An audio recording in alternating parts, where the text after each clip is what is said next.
You know what I love about this town is actually you. Everyone in it has got these massive souls. We're Luton people, and that's what we care about.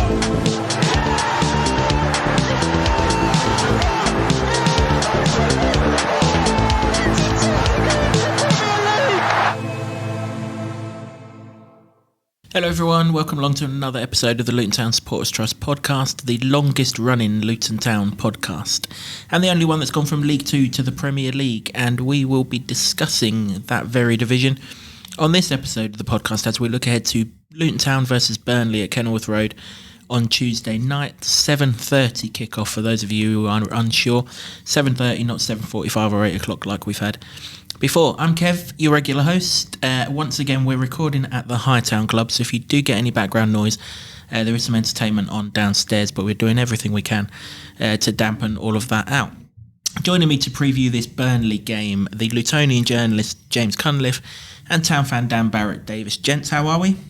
Feeling good. Yep. Looking forward to this one. Massive game. Yeah, huge. It is, absolutely. Look forward to it. James, I'll start with you then.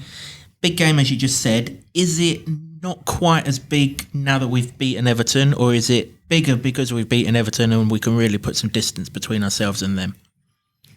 It's big in the sense of they're one of the teams we're going to have to beat, but because of that result against Everton, I think it's a must-win for Burnley, and it's just a must-not-lose for Luton, because there's already a bit of daylight there. So it's a good position to be in. And considering the two games last season against Burnley, yeah, they ran away with the league, but they didn't run away with it against Luton, and I'm still scratching my head at how they won that game at Kenilworth Road, to be honest, because they got absolutely battered. And then at their place, in the midst of a really indifferent poor start to the season under Nathan Jones, went there and got a draw. So they didn't have it all their own way against Luton. So yeah, I think Luton have got their tails up, and it's going to be a good night. As the Black Eyed Peas would say. Yeah, absolutely. Made the musical tasteful. It's not just you that does music, James. I can do it as well. Dan, from 10 years ago. Oh, listen, It's longer than that, I think. Music's music, fellas. The other reason There's why a headline. The other reason why it's a big game, Dan, is because obviously it's our game in hand. It's the game that we had postponed from the second game of the season. Should have been the first home game of the season. Mm-hmm. But at the time of recording, we're recording this before the Fulham v Chelsea game. Obviously, we're recording this ahead of that Monday Night Football. At the time of recording, we can go level on points with Brentford, who are in 13th. That might not be the case, obviously, at the time of Chelsea have beaten Fulham. But that kind of feels like significant, because I think we've said all season long that there's a 7 or 8 team league that's going to play out at the bottom of the table. So if you get yourself level with 13th, you're basically level with second, if you like, in that sort of team, in that sort of league, sorry. Nice position to be in, and what it would also do is, were we to win the game, it would just give us a free crack at Tottenham on Saturday. Yeah, I'd say so. Yeah, what you want to do is build up a good run of results, and having beaten Everton Saturday, playing Burnley at home is an ideal opportunity to do just that. They'll obviously be smarting from losing at Newcastle at the weekend, and they're still looking for the first win. They'll fancy it. But I think, we all know what night games at the Kenny are like, and we can use that to our advantage, as it's been said a million times before now, that our home performances, the atmosphere that the Kenny can produce does drive the players on and gives us that little bit edge against other teams that aren't quite so used to playing in packed grounds. Obviously, we've played Burnley a few times. They've strengthened a bit like us as well. They brought a lot of new players in, and I think they're still sort of finding their feet. They seem to play all right football as well, from what I can gather. They do try and play entertaining way, but it's not worked for them yet. So long may that continue as we're playing them Tuesday. For Tuesday, I just hope they're just rubbish. Yeah, I hope they're rubbish, and I hope we win it. But yeah, It could go either way, couldn't it, really? Yeah, I hope 3 teams in this league are rubbish, but I thought Wolves were one of them and they went and beat Manchester City, so it goes to show what this league's all about. James, Burnley seem to have got off the hook a little bit because we seem to have copped the brunt of everything, and I'm talking the outside noise here rather than internally, but this is a Burnley side that I believe, I checked this out the other day, have spent £57.6 million on players this season. Don't think that's net spend, to be fair, in case any Burnley fans come at me, but they've still spent it. And they've got 1 point to show for their efforts from their 6 games. And yes, again, before Burnley come at me, I will know you've played Tottenham, I know you've played Newcastle, I know you've played Man United, not that that's particularly strong right now. And you've played Manchester City as well, but you've still only got 1 point to show for your 57.6 million. That in itself is going to put a bit of pressure on as well, isn't it? I mean, they're not. I know they've got American owners, and I know they've got a few quid, and they're having a go. And obviously, American football player JJ Watt's part of their ownership group.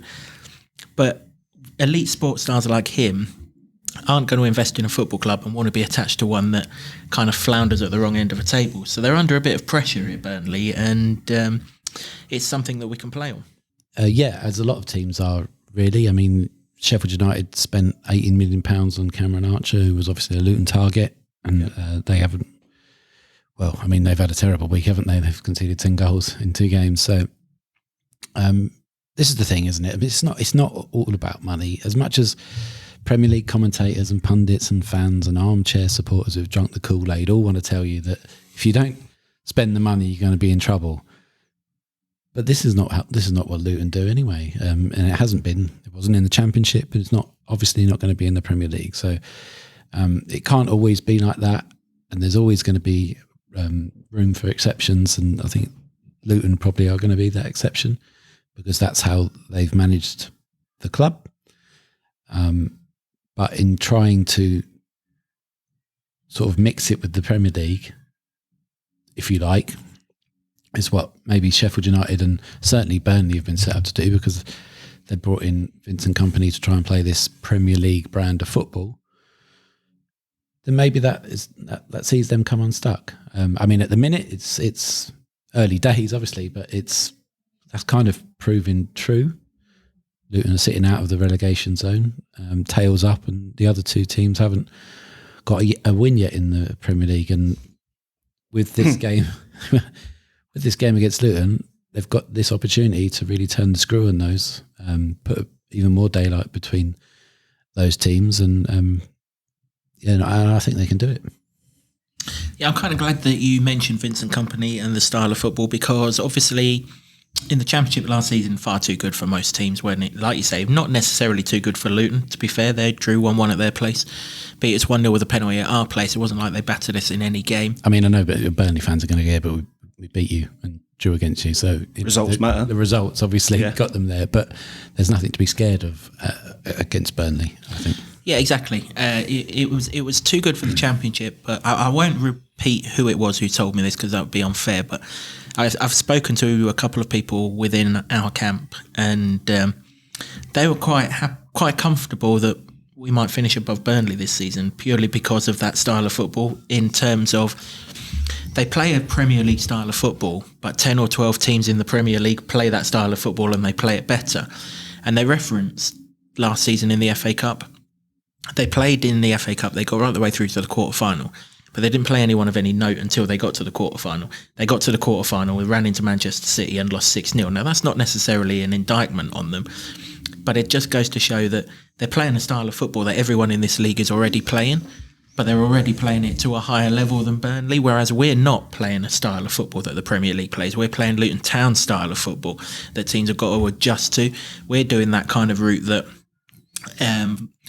Brentford did when they came in and were direct to Ivan Toney, that Fulham did when they were going up forward to Mitrovic. And we're not doing this fancy Dan tiki-taka 450 passes around the back before we get a forward pass or any of that nonsense. And just wonder if at some point, they're going to have to change their way. But whilst they're doing that, we could kind of scoot clear playing the Luton Town way that we've been playing all this time. And actually, the Premier League aren't naturally suited to going up against it and dominating it. Yeah, I don't know if I'm not sure that Burnley will try and change their ways. To be honest, I think they're very set and But playing. you would think if they get stranded at the bottom, it's either that or Vincent Company and Burnley say Toodle Pip. Something's got to give, hasn't it, at some point?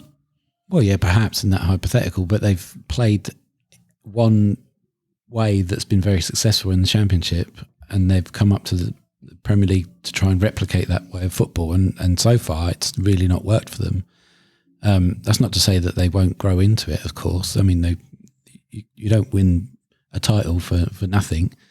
You can't talk about Luton coming up to the league and imposing themselves or imposing the game and not say that Burnley can't do it. That's not the case. I mean, and all three teams from last year, the promoted teams all stayed up. So there's hope. But I think that they're sort of dedicated to this kind of way of playing football. And so it's going to be a very interesting game at Kenilworth Road because that's obviously a clash of styles. And Burnley are used to having the ball. I think they average like 50% possession. Luton don't, 36% possession. Luton are the lowest passers in the league statistically. But they create a lot of chances, well, they have done in the last couple of games. So it's going to be a very interesting one.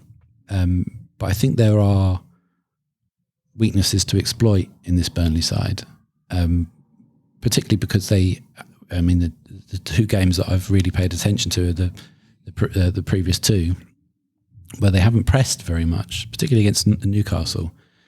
And albeit Almiron scored a worldie, but if you don't press and you give people that opportunity and that chance, then there's always something in it for Luton. And if they do that, I think they come unstuck at Kenilworth Road. Yeah, Dan James mentions the press, and that's an interesting one because where Burnley might not press, Luton are definitely going to press, and they do a lot of this passing around the back. And to be fair, I'm not criticising Burnley for doing it. It was very, very successful last season. They were deserved winners of the Championship. They won the Championship by a landslide. They were the best team in the Championship by far. However, as I said, in the Premier League, they're just literally moulding into a league where most teams do it. But eventually, we're very good at timing it, aren't we? And catching people out with and winning the ball up high. And in the Championship last season, when we won the ball up high, an awful lot of the times we created a chance and a shot on goal, and you just kind of wonder the way that the team's building, both confidence and in front of our eyes, that we might be catching this Burnley team at exactly the right time, both in their lowness of confidence or presumably lowness of confidence and our growing confidence. Yeah, I mean, I don't really know too much about. I haven't really watched a lot of them this year, but from what I can gather, they, like you say, they do like to have the ball. I think they try and dominate possession to try and dominate games, but if you can't, like we said in the Everton podcast, you can't put the ball in the back of the net. It's all pointless, really. It's a nice idea, but it's like having a handbrake on a canoe. It's pointless. So, do you know what I mean? I've got loads of them. Depends if you want the canoe to go anywhere. Well, I imagine, but. Well, you want it to go upwards, don't you, in football terms? But no, but they're a good club. They try and they spent years under Sean Dyche playing a way that got them out of trouble, largely, until they decided to stop backing him. And with Company, I think they want to try out something different, and good luck to them. But we're very good at the way we play, obviously. And I think we're quite good at adapting to different ways as well. Like if we need to press more, we'll press. If we feel like we don't necessarily need to, then we can just save that little bit of energy until, we can force them into an error that they don't need to make. And, I think we're quite good at adapting to certain situations as well. And perhaps they've been a bit guilty of not doing that. But like you said, they have played some of the bigger teams this year as well, and obviously got tanked by Spurs and whatnot.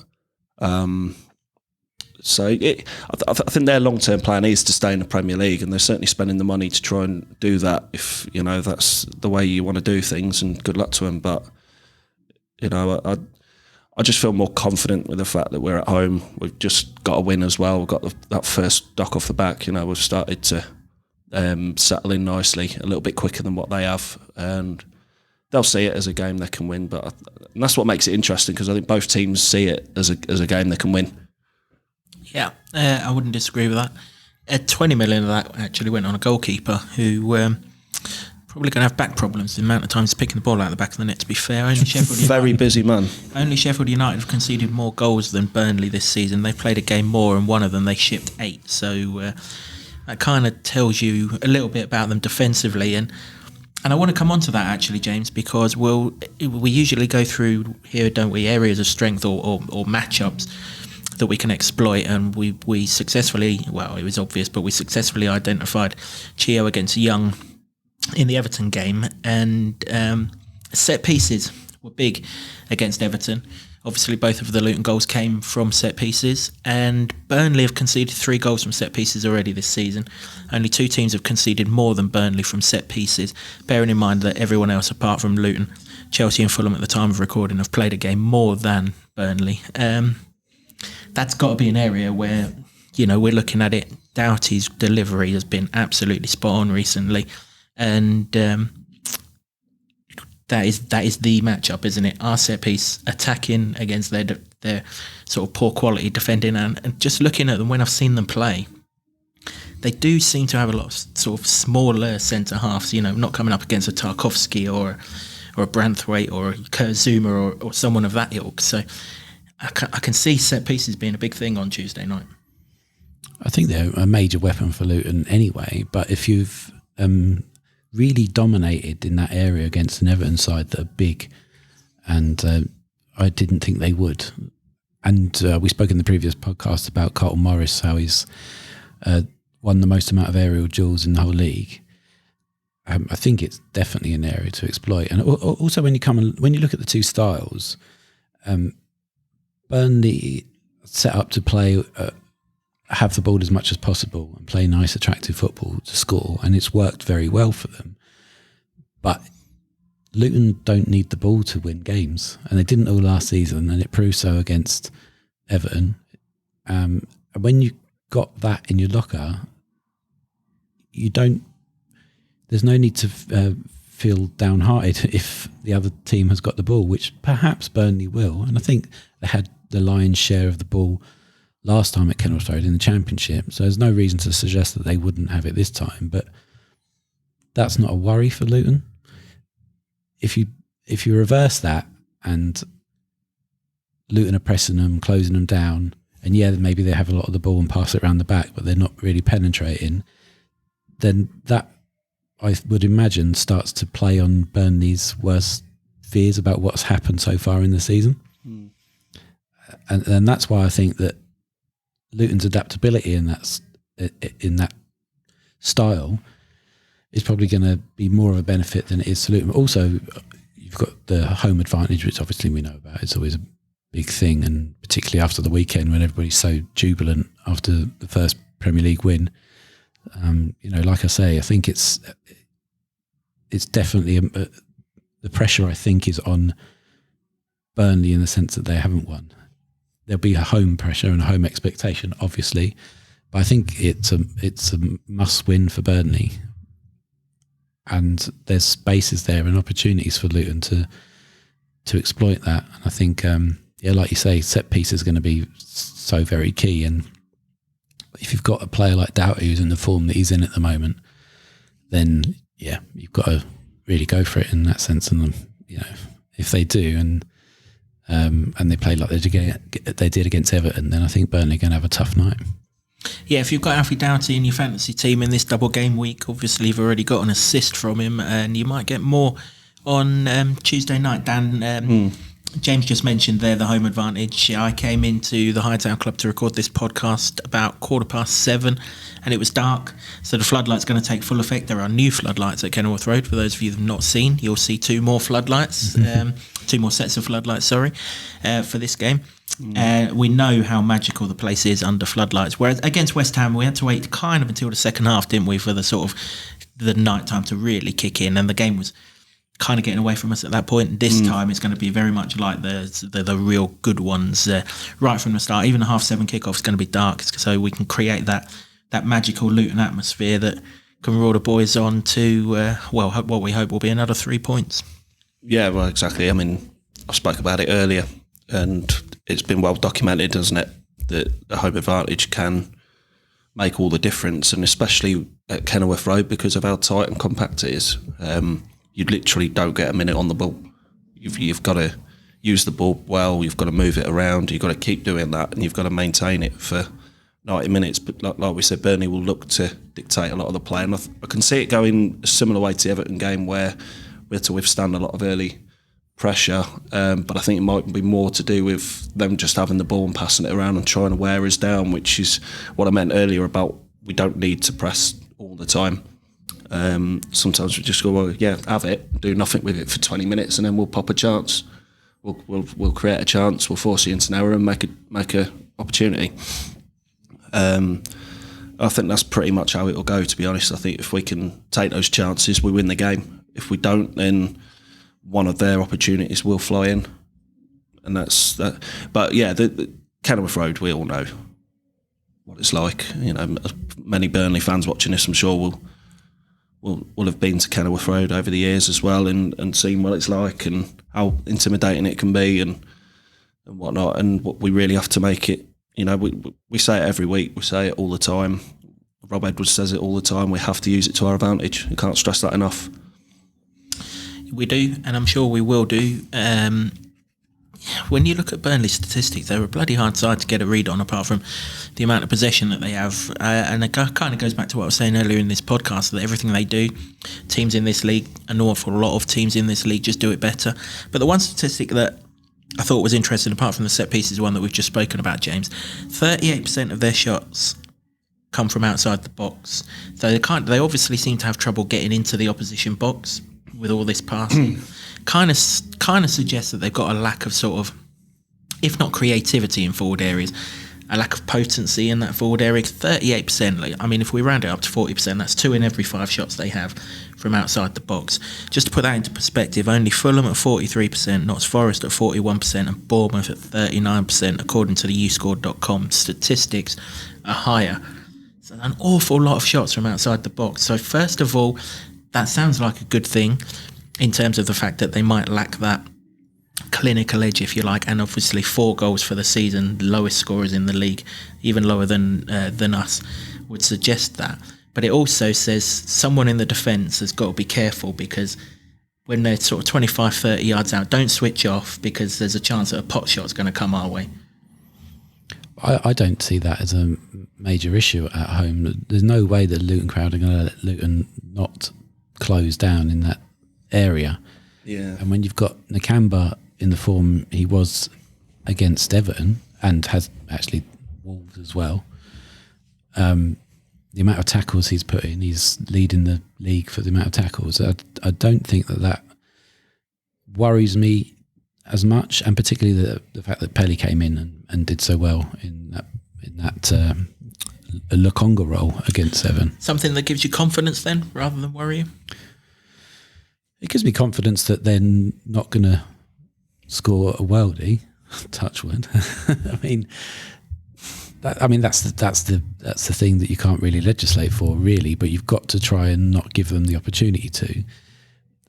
Like I say, if you look on the reverse side, what the sheer amount of space that they afforded Newcastle to do the same, and they punished them, you would imagine that they would learn from that, in a sense. But that's something that I've no doubt that Luton will have spotted in their research about Burnley, and I don't think that will be allowed. It will be, if they have to.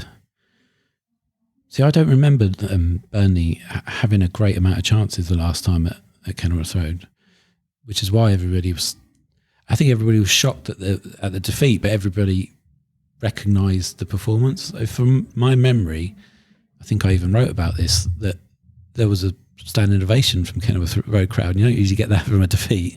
That's how good they played, and it was just sort of a smash and grab penalty decision where Osho handled, and they put it in from the spot. So nothing in those 2 games last season really worries me too much, and I don't think that they've added enough potency this season to be similarly worried. I just think that they will probably have a lot of the ball. It's just about what Luton allow them to do with it. Because statistics can tell you anything. I mean, if they have like sort of average of 50% possession, but if they're knocking it around the back, I mean, we saw West Ham do that. And Fulham, yeah. Yeah, so, it's just about the areas of the pitch that they're having that possession. And at the minute, 4 goals this season doesn't suggest that they've added too much potency.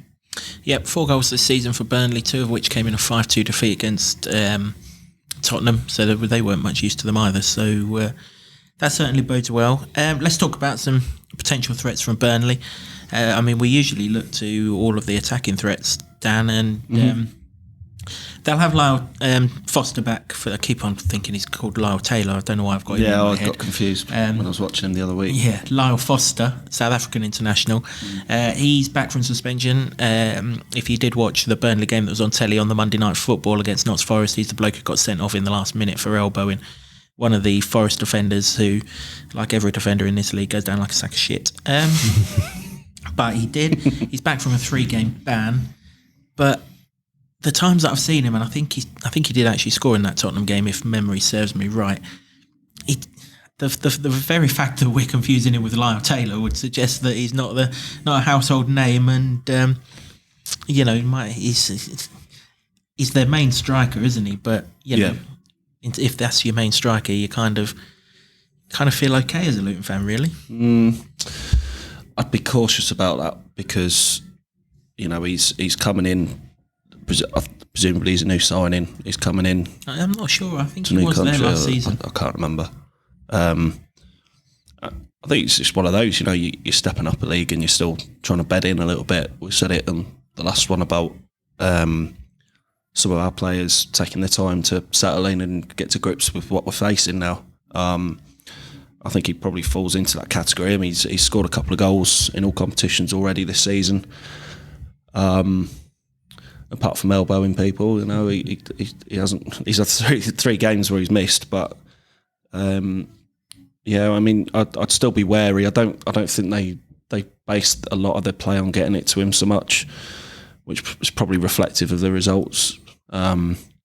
So yeah, I mean, I'll always be cautious about saying whether he's going to cause us problems or not. I think he will, but whether they'll be as problematic as Morris is to most centre halves, that's the beauty of it. We just don't know. I suppose it's statistically a good idea because of the stats that Morris is putting up, and the fact that we've seen with our own eyes that he's sort of grown into this league, particularly in the last 2 games. Yeah. And if you think about how long that's taken, well, I mean, it's not really long, but it took a handful of games. If Foster's been out for 3, then he's sort of lost the flow of how they play or getting into the swing of it. So maybe some of his teammates would be ahead of him and he's not quite up to speed. And if that's the case, brilliant. Play him, start him. But there are those sorts of things to look at, whereas Morris has virtually played. Well, he didn't play every minute because he came off against Everton, but he played the bulk of the minutes for Luton, and he had a tough start because he didn't have a sniff for 3 games, but now he's really looking a threat. Yeah, he is. Yeah, he signed in January. Foster again. I was going to call him Taylor. I don't know what I've got on Lyle Taylor. That elbow's interesting because I've just got this feeling that Tom Lockyer is going to be chirping in his ear, because you know what Tom's like, and then. He could hit the deck and come up and go, look at my eye ring. He could do. If he's elbowing someone against Forest, Tom's quite capable of getting a reaction out of someone, isn't he? And that would be interesting if he does that. James, the kind of player that everyone seems to rave about when it comes to Burnley is the youngster, the Italian player who shone at one of the age group World Cups, Luca Coglioscio. Winger, does seem to be quite exciting actually in the times that I've seen Burnley this season, but obviously raw, being a youngster, and I think he predominantly operates on the left hand side, so that's no bad thing. If he's got a bit of pace, he'll do well to outpace Kabore. I suppose you could say on the other side, if he operates on the right hand side, he'll do well to outpace Chio. In fact, he won't outpace Chio, will he? Statistics prove that. But he's just someone that we need to keep an eye on. Yeah, anyone with a bit of pace, obviously, if they can counter, then that will be of benefit to them. But I don't think that's their game, is it, countering? They want to try and dominate possession. It's all very nice wanting to do that, but you've got to have the personnel to be able to do it. And so far they haven't. Let's hope they don't start against Luton to figure it out. But I would fancy Luton's wide players to keep anyone quiet at the moment. They're really on top form. Yeah, they are. That does seem like a favourable matchup for us, actually. And Dan, just alluding to what I said earlier about the amount of shots that they have from outside the box, I guess Josh Brownhill would be another potential threat. He scored the goal up there. If it wasn't from outside the box, it was on the very edge of the box. So warning signs from last season with regards to him. He's been there a while, done the Premier League before, and would be a threat you fancy. That is if he starts. I think Sander Berger and him kind of swap sort of roles. One plays one game, the other plays the other game, and so on. But so it might be that it's Berger's time. But Brownhill, having scored against us last season, would be a threat. Yeah, definitely. And just to show you up a little bit, they both actually started on Saturday. So yeah, I mean, Brownhill's the captain. Home from Liverpool at the time, but yeah, I mean, Brownhill's the captain, and like you say, he's been there a couple of years now. Knows the Premier League, played very well last year, and he's always one that kind of sticks out for Burnley without sticking out. Do you know what I mean? He's not everybody's first choice for the Premier League dream team, but he's a player that you could put in and know that he'll do a job. And we've seen Sander Berg, what he can do. He's very tall, he's very physical, very good on the ball. That'll be a big matchup for Marvellous, and I'd assume it'd be Pelly starting as well. So yeah, I think the midfield battle's going to be good. They, from what I can gather, they look like they like to pat the middle and get the ball into them areas as well. So yeah, it'll be really interesting, and the midfield's going to have to stay really switched on, I think, because they can hurt you if you allow them to. Yep, they can do. That's the kind of threats that we think Burnley are going to throw at us. Interestingly, Josh Cullen, the other midfielder at Burnley, is a international teammate of Chio, so you'd like to think he's got the lowdown on him. Let's talk about the Luton team, James. We are recording this podcast before Rob gives his press conference, but we will, of course, include the audio from that shortly, so he may well have answered this question by the time you listen to this. But I think we're working on the assumption that Reece Burke's a touch and go, given that he went off with a groin injury. They don't tend to wrap up in 3 days, do they? So are we looking at Mads to come in for him, or are we looking for Mengi to come in for him? I think we're fine with Tom, aren't we? They'll get the swelling down on his eye in the 3 days, so we're assuming he'll start. But are you a Mads or Mengi for Burke, assuming that we do need to make that change? I mean, either could play, but I'm just quite fond of Mads at the moment, and I think not fond enough to bring the old Danish stroke Southampton. Well, I got pelters from it last time because everybody thought I was wearing a Southampton shirt. I didn't even know Southampton had robbed that shirt design. I mean, it was the greatest international shirts of all time, and they somehow made it worse. That's Southampton for you. But make a lot of things worse, don't they, Southampton? Careful about making enemies of people, James. Oh, well, it's only Southampton, isn't it? But mind the gap, boys. But yeah, I think he's on the way to being a fan favourite anyway. But he's got a goal at Kenilworth Road. So there's that, the only one in open play. Well, he would certainly be the threat from set pieces as well, wouldn't he? I mean, Mengi, to be fair to him, still a threat himself, but I mean, Mads, has, like you just said, he's proven to be exactly that, and he scored a goal from across. So yeah, exactly, and he's played more minutes as well than Mengi. I think that might be a thing, and he obviously came on first for when Burke went off, so that suggests he's maybe slightly ahead of it. That's not to say that Mengi's not performed admirably in his 2 appearances, which I think it's safe to say he has, isn't he? And we featured him in the previous podcast. So there's in the one position or the one area that Luton have a lot of strength in is the centre backs, and it's I don't fear, in the same vein I didn't fear last year, that if one player is injured, I had 2 or 3 sometimes injured last season, and whoever came in did an absolutely wonderful job, and it seems that way again. They're cutting down the amount of silly mistakes they've made in the last couple of games. That's gone, and long may that continue. So everything says to me that they're growing, they're learning really quick in that area.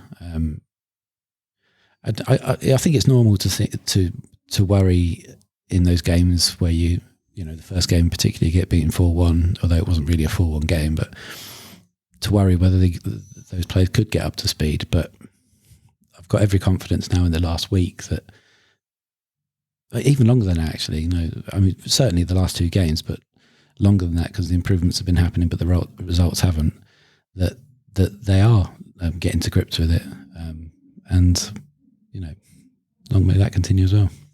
Absolutely, yep. Mads, for Burke, we think will be a change then. Do you see any other changes, Dan? Is there any other reasons to change? Anything else that you might see happening? Not really, unless Lockyer's eyes fell out.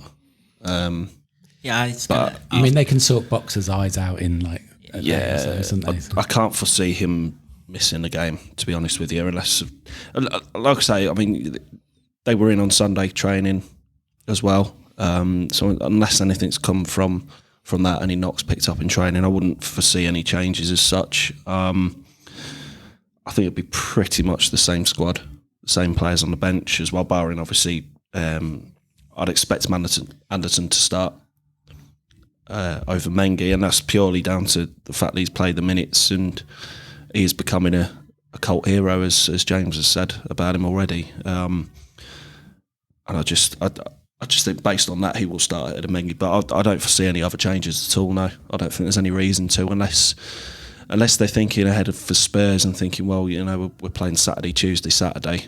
Maybe we do need to freshen up a little bit, but I honestly wouldn't change anything. Yeah, I don't know. I agree with you. I don't think they're changing it, but I think if they're looking ahead, Saturday, they're going to want to win every game. They'll say that, but you're not expected to beat Spurs. So. No, we're not. We're not at all. And it's not to say we can't, because it's 11 against 11, isn't it?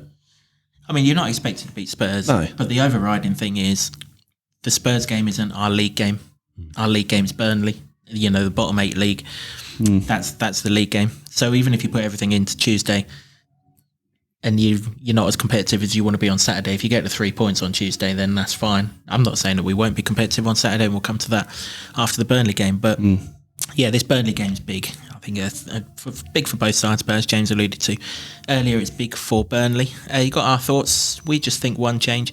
Here's Rob in his pre-match press conference clarifying the situation and just how the mood in the camp is ahead of the game.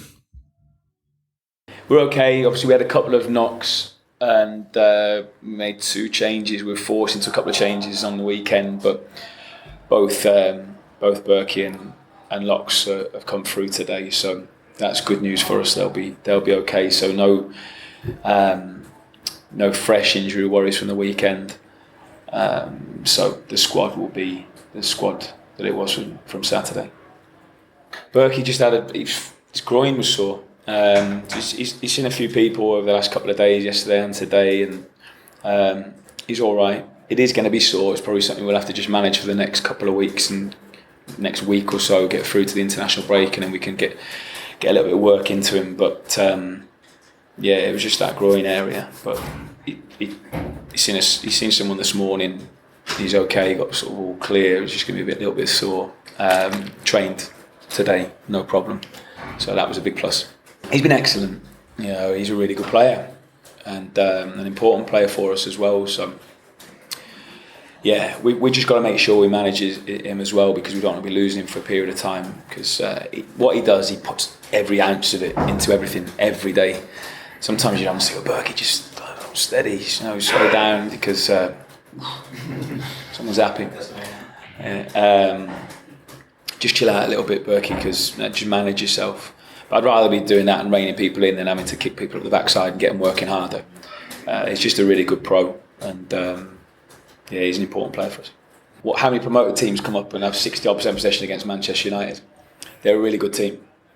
They've improved from last year. They dominated the league last year. They were the best team by a country mile, and they've improved. They spent over 100 million, I think, reportedly, or whatever. They've improved.